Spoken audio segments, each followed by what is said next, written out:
श्री कृष्ण कन्हैया लाल की जय। श्री निजानंद स्वामी की जय। श्री प्राणनाथ प्यारे की जय।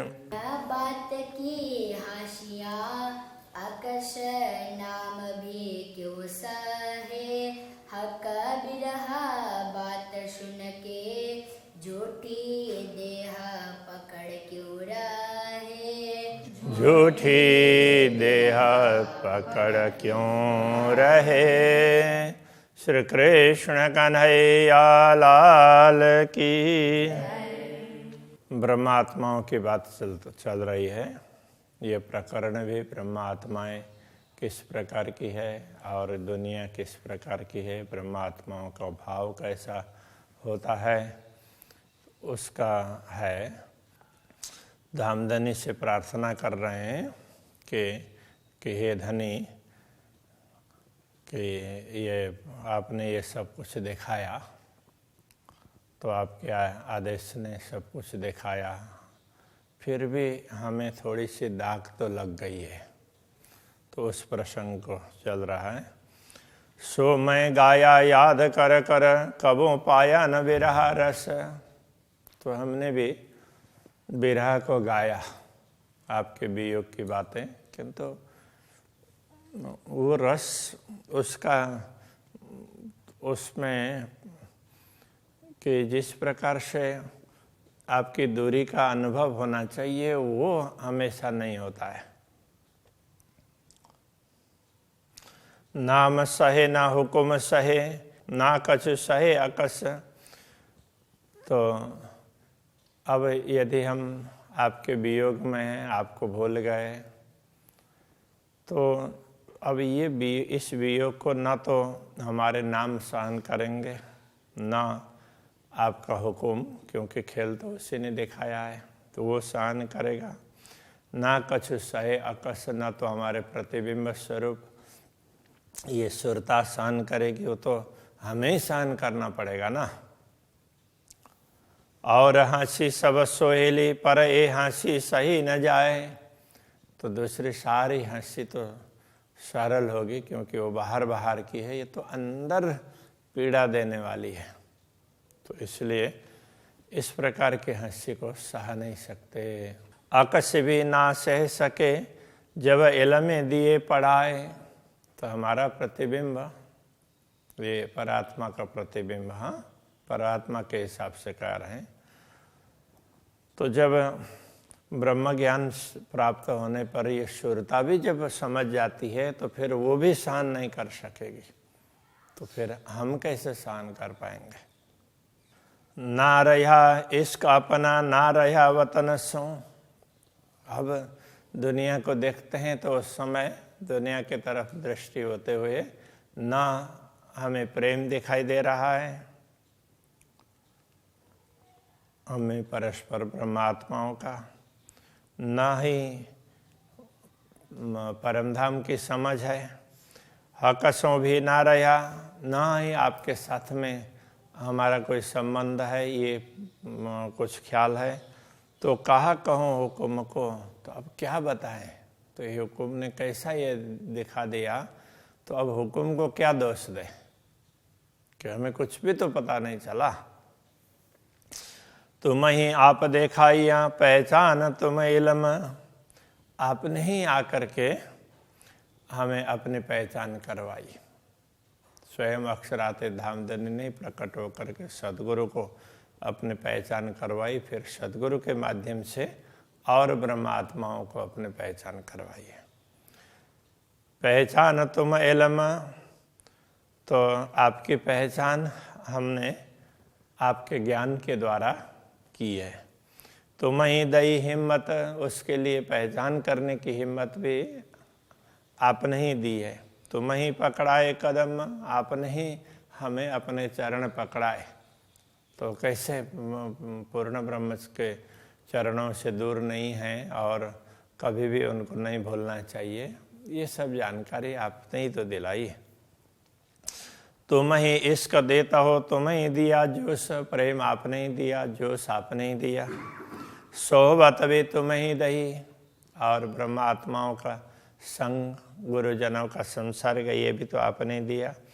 तुम्हें लावत माहे होश, और अब जागृत करके हमें होश में लाने वाले भी आप ही हैं।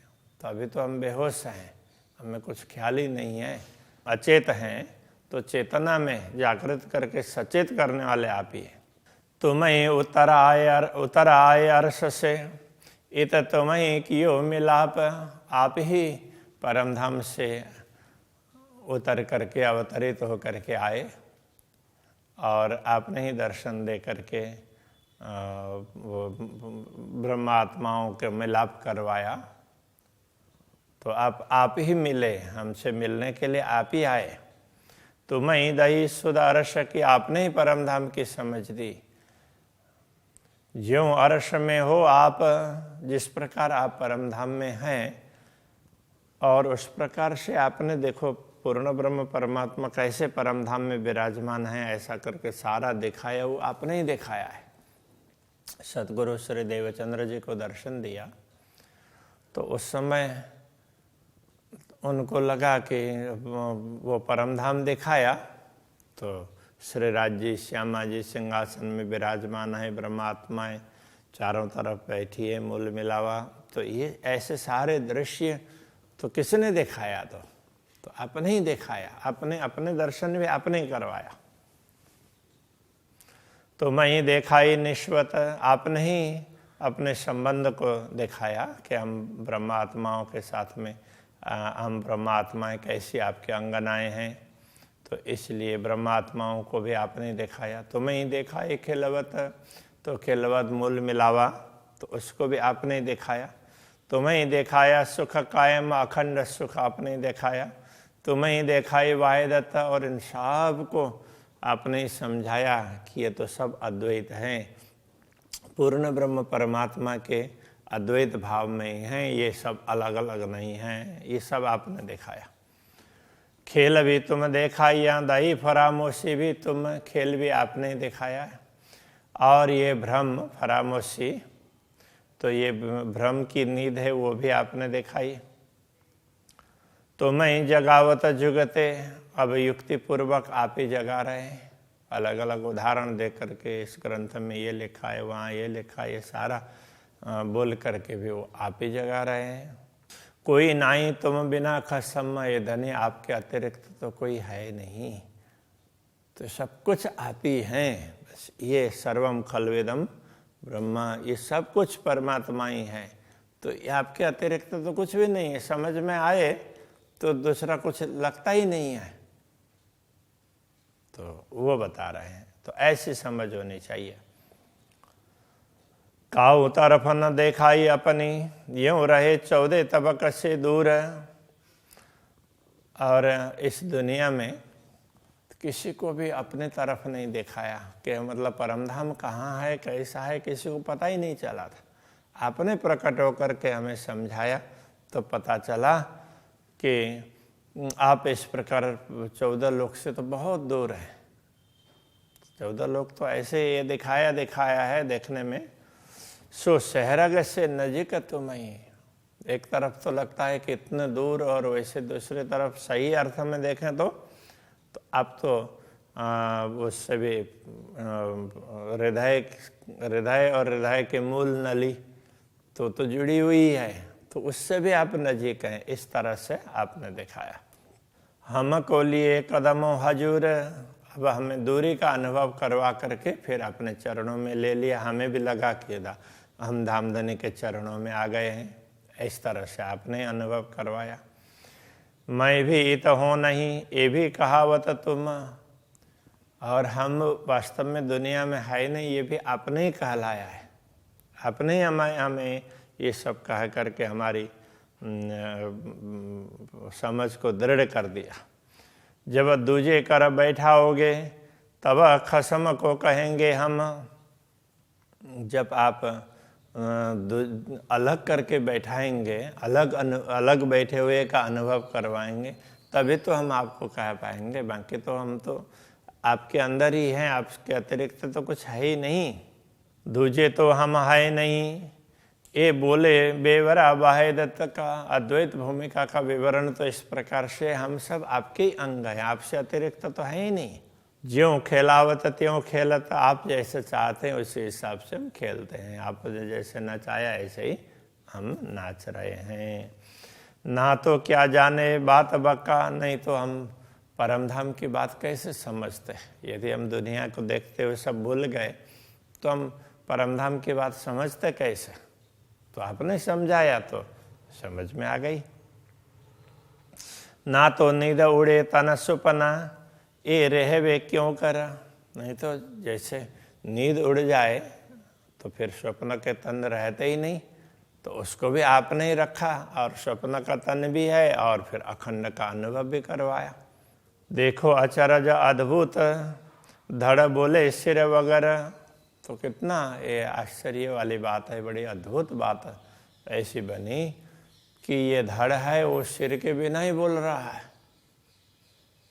तो सिर तो कहाँ है पता ही नहीं है, और वैसे ही ये धड़ बोल रहा है। कहने का तात्पर्य तो ये एक सुरता ही तो है, तो इसका तो कोई इतना ज़्यादा वो है नहीं, मूल का पता ना होते हुए भी तो ये बोल रहा है।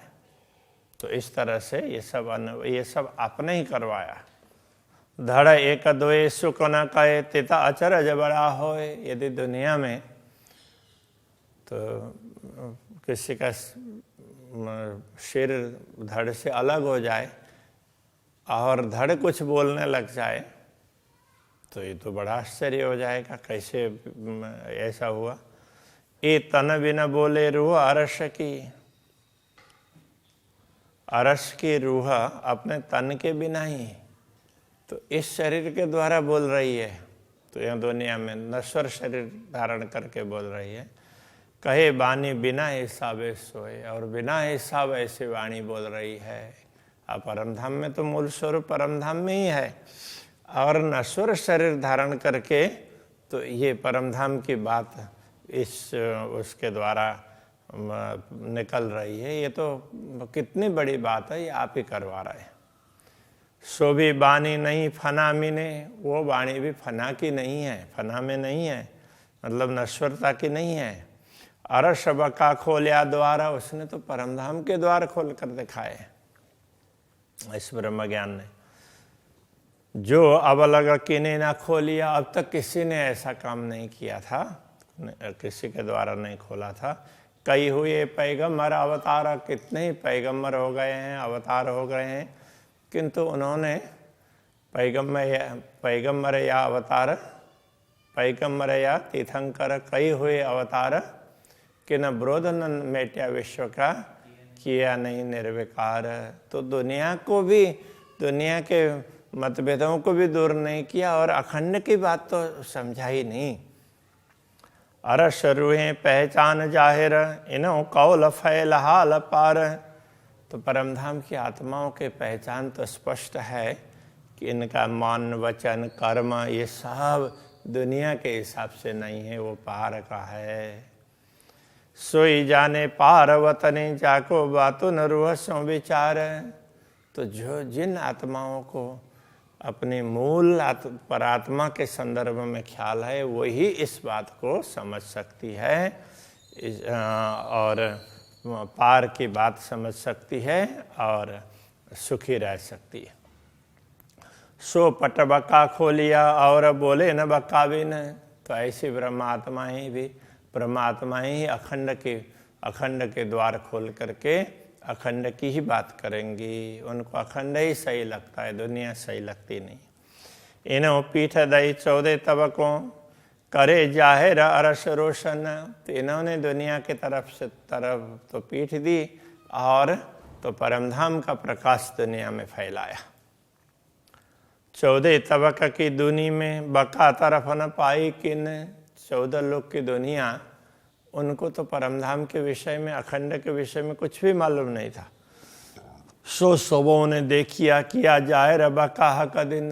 तो उनको भी ये पता चल गया कि अरे परमात्मा भी है, उनका ज्ञान दुनिया में प्रकट हो गया है। तो ये ब्रह्म ज्ञान का सूर्य उदय हो गया, ऐसा उनको भी लगा। बेवरा किया फुरमान में और हदीस मोहम्मद, तो इस प्रकार की कुछ बातें तो परमात्मा के आदेश में अलग अलग ग्रंथों में है। तो ऐसे कुरान और हदीस में भी इस प्रकार की बातें कही है मोहम्मद ने। जिन्हों खुली हकीकत मार्फत, जिनको इनकी यथार्थ का पता चला और जिनको जो कुछ बताना चाह रहे हैं उसकी थोड़ी भी पहचान हो गई, सोई जाने बातों न शब्द, वो भी इस रहस्य को तो वही समझेंगे ना, दूसरे तो कैसे समझेंगे।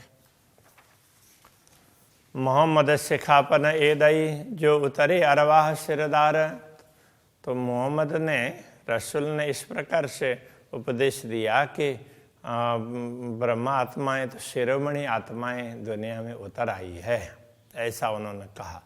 हक बका सिर लीजियो छोड़ो दुनिया कर मुरदार, तो उनको ये चाहिए कि वो पूर्ण ब्रह्म परमात्मा को देखें और बाकी दुनिया को सब ये दुनिया को छोड़ दें। तो अब यहाँ ये कह रहे हैं, ये सदगुरु श्री देवचंद्र जी महाराज ने प्रकट होकर के ये समझाया है। तो ये बातें, क्योंकि रसूल मोहम्मद ने तो इतना ही कहा था कि ब्रह्मात्माएं आएंगी, तो पहले भी आई हैं और बाद में भी आएंगी। वो आएंगी तो उस समय क़यामत होगा, और मेरा उपदेश है तब तक के लिए है, तब तक तुम्हें कैसे रहना चाहिए वो मैं बताऊंगा, बाकी तो जब परमात्मा उस समय आएंगे वो बताएंगे, उनके हिसाब से चलना होगा। तो ये उन्होंने ये भी बोला था, उस समय मैं भी आऊँगा। तो इस प्रकार की बात कही थी।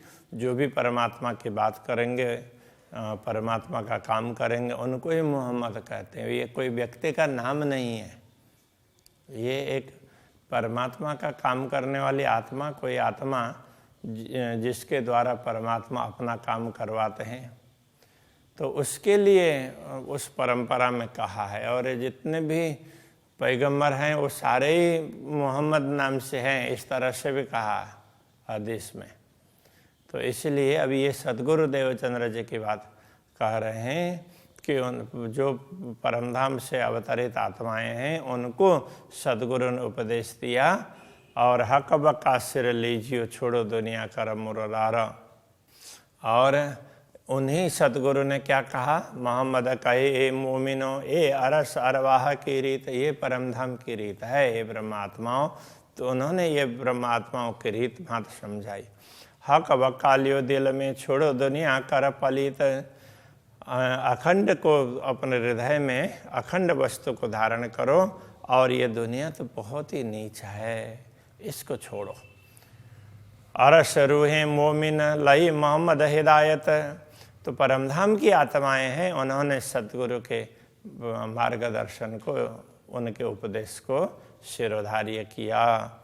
14 तबकों पीठ दे, 14 लोक को पीठ दे करके आए माए खिलवत। अब उनको उनको परमधाम के तरफ उनकी दृष्टि जाने लगी। कहे मोहम्मद अरसर वो तुम मछली हौज कौसर, तो सदगुरु ने क्या बताया परमधाम की आत्माओं को, अरे तुम तो परमधाम के ताल की मछली हो, उसके बिना तुम रह ही नहीं सकते। मानो परमधाम के एक ताल की बात कर लें, जैसे ताल में मछली है पानी में, तो वो मछली पानी से अलग नहीं हो सकती है, ऐसे तुम परमधाम से अलग नहीं हो सकते। और ये दुनिया क्या है, तो दुनिया तो ये माया मोह के सागर की मछली है, तो वो माया मोह से दूर नहीं हो सकती। इस प्रकार से ये समझाया है, ये कोई उस दूसरी तुलना नहीं है। जो बीच दुनि मुर्दार के सो रहे न तिन बिगर, जो जीव दुनि मुर्दार के, जो जीव दुनिया के जीव हैं वो नश्वर जगत के हैं, वो नश्वरता के बिना नहीं रह सकते। और परमधाम की आत्माएं परमधाम के बिना नहीं रह सकती। अरश अल्लाह दिल मोमिन और दुनि दिल शैतान, और ये भी कहा परमधाम अथवा पूर्ण ब्रह्म परमात्मा वो ब्रह्मात्माओं के हृदय में है, और दुनिया के दिल में क्या है, तो शैतान बैठा हुआ है। ब्रह्मात्माओं के दिल में परमात्मा बैठे हैं और दुनिया के दिल में शैतान बैठा है। दे साहिदी मोहम्मद हदीस और हक फुरमान, और उन्होंने हदीस वगैरह के और उसमें हदीस वगैरह हैं, कुरान है, दूसरे ग्रंथ हैं, उन सब के माध्यम से साक्षी भी दी। देखो यहाँ ऐसा कहा है, यहाँ ऐसा कहा है, इस प्रकार से वो साक्षी भी दे दी है। कहे कुरान दूजा कछुए नहीं, एक है हक न्यामत वाहिदत। कुरान में ये भी समझाया है कि दूसरा तो कुछ है ही नहीं, एक सत्य परमात्मा है, उनके अतिरिक्त तो दूसरा कुछ है ही नहीं। और हराम सब जानियो, उस परमात्मा को छोड़ करके दूसरी सारी वस्तुएं त्याज्य हैं। हराम का तात्पर्य त्याज्य।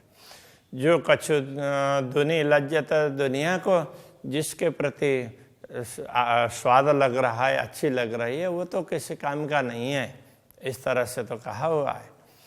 दुनी दोजक दरिया मछली, दुनिया है ये दोजक के दरिया की मछली है। तो नरक के सागर की मछली, वो नरक को छोड़ना ही नहीं चाहती है। कहने का तात्पर्य ये है। पातशाह शैतान दिल पर, उनके दिल पर तो शैतान ने अपना साम्राज्य जमाया हुआ है। हराम खाता है इबलीस, तो इसलिए वो सब हराम खा रहे हैं। तो क्योंकि उनका मन है, मन पर शैतान बैठा हुआ है, तो वो इबलीस। तो 3 दले दुनिया का घर, तो दुनिया उसी के नीचे है। कहने का मतलब उसी के प्रभाव में है, उनके नीचे कहने का अर्थ ये है। दुनिया बस उसके प्रभाव में है। औलिया लिल्ला दोस्त, मोमिन बीच खिलवत। तो औलिया का अर्थ होता वली, मित्र। तो औलिया लिल्ला, इनको परमात्मा के मित्र ऐसा कहा है। तो रसूल मोहम्मद ने भी ऐसा कहा है। और मोमिन बीच खिलवत, जो परमधाम की आत्मा है वो तो परमधाम में ही है, दुनिया में तो कुछ है ही नहीं। तो उस बात को फिर सतगुरु ने आकर के समझाया है। ए अरवाह अरस की इन दिल में हक सूरत, ये परमधाम की आत्मा है, इनके हृदय में ही पूर्ण ब्रह्म परमात्मा का स्वरूप है, इनके अंतःकरण में। तो अरस कया दिल मोमिन सो कायम हक वतन, इसलिए ब्रह्मात्माओं के हृदय को परमधाम कहा है, क्योंकि ब्रह्मात्माएं भी परमधाम की है और परमधाम अखंड है। वैसा रूहे कही दरगाह की जित असल मोमिनो तन, तो ब्रह्मात्माएं भी परमधाम की है, तो ब्रह्मात्माओं का मूल तो परमधाम में ही है। तो इस बात को समझना जरूरी है। तो मेरे ख्याल में अभी इतना ही रखते हैं, कभी इससे आगे दुनिया की बात आएगी। और अब ये ब्रह्मात्माओं की बात कह करके ना, अब दुनिया क्या है तो उस बात को समझाएंगे। तो बीच बीच में तुलना भी करते रहेंगे, ब्रह्मात्मा ऐसी है, दुनिया ऐसे है, इस प्रकार से। तो ये समझाएंगे, दोनों का विवरण है इसमें। श्री कृष्ण कन्हैया लाल की जय।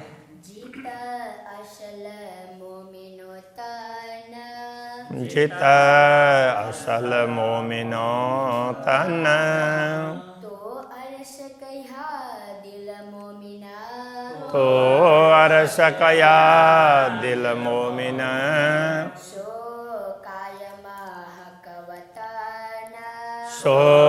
कायमा हकवतन। रूहे कही दरगाह की,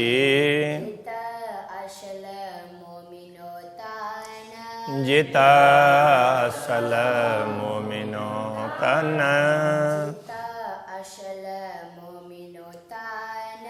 जित असल मोमिनो तन।